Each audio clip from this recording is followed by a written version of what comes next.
Continuando con la explicación de nuestro proyecto, vamos a poder determinar ahora a través de los cálculos matemáticos cómo se comportan los transistores cuando están en modo saturación y cuando están en modo corte. Recordemos que los transistores tienen tres zonas de trabajo. La zona activa, que es cuando pasa de la zona de saturación y empieza a conducir. La zona de saturación, que es antes de que el transistor empiece a llegar a la zona activa.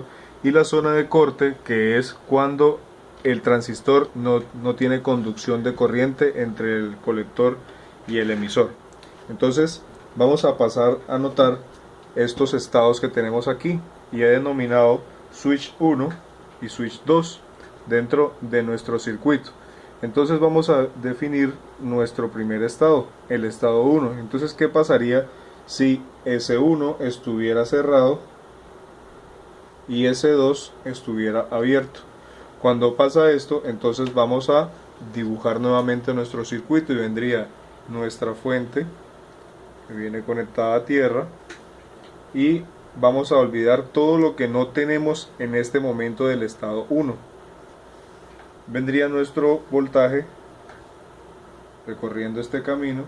Como S1 está cerrado, en este momento se comporta como un cable, un cortocircuito. Y aquí tenemos nuestro S1. S1, como lo podemos ver, está conectado a RB1 y si seguimos la rama que hemos dibujado dentro del circuito va a llegar a RB4. Entonces desde aquí salimos y buscamos a RB4, que aquí la tenemos. Ahora, ya habiendo dibujado esta zona, vamos a mirar por acá. Como aquí está S2 abierto, esto es como si fuese no existente dentro del circuito. ¿Qué va a pasar? Que entonces tenemos que venirnos para aquí a buscar aquí adentro. Aquí tenemos el colector, el emisor y la base de T1, que es exactamente igual para los otros tres transistores.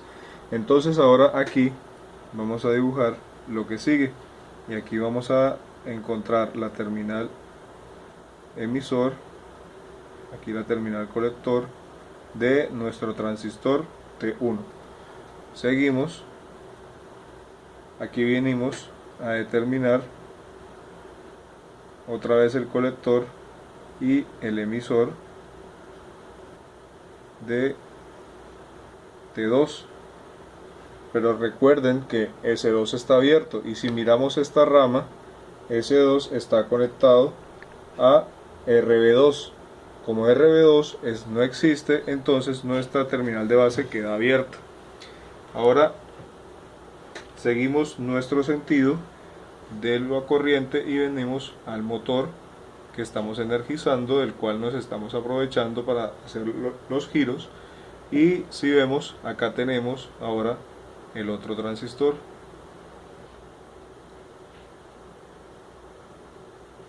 que está de esta otra rama. S2 abierto, no tenemos nada en este lado y este de acá es T3. Ahora aquí en esta rama encontramos nuevamente la unión colector emisor de nuestro transistor T4, que lo tenemos acá. En este lado vamos a dibujarlo mejor. Aquí está la base, emisor, colector y aquí se conecta. Seguimos y terminamos hasta llegar al terminal de tierra. ¿Qué tenemos en este circuito? Tenemos dos transistores que en este momento no tienen nada en su zona de base, lo que significa que T2 y T4 están en corte. Recordemos que para que un transistor conduzca entre sus terminales colector y emisor, tiene que existir una corriente dentro de nuestra base. En este caso T2 y T3 no la tienen. T1 y T4, aquí es T3, están en saturación, lo que significa que ellos van a permitir el flujo de la corriente. Entonces nuestra fuente va a generar sencillamente una corriente que va a fluir en este sentido y que para efectos de este ejercicio la voy a denominar IC, pero también está haciendo este otro sentido de una corriente que la voy a denominar IB1 por tener mi transistor acá. Si vemos, acá genero otra corriente que va a ser IB2, IB4, lo voy a denominar acá en este caso. Entonces vamos a encontrar nuestros valores para nuestros transistores T1 y T4. Recordemos la fórmula que tenemos de IB, que dice que es VCC. En este caso VCC es igual a 9 voltios. Si tenemos que reemplazamos valores, vamos a tener 9 voltios menos VBE. Recordemos que en un transistor, siempre que se cumpla la condición de que la base esté energizada, va a existir una diferencia de potencial en estos dos terminales, entre la base que tenemos acá y el emisor, además de otro que se genera acá, que es entre el colector y el emisor.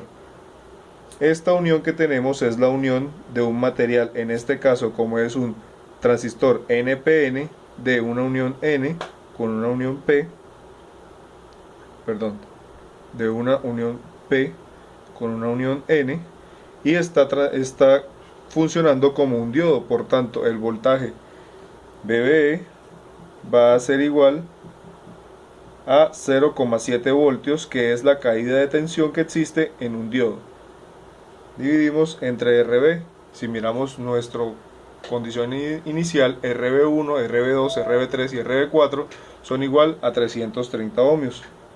Si hacemos eso en nuestra calculadora, vamos a obtener una corriente igual a 25,15 miliamperios.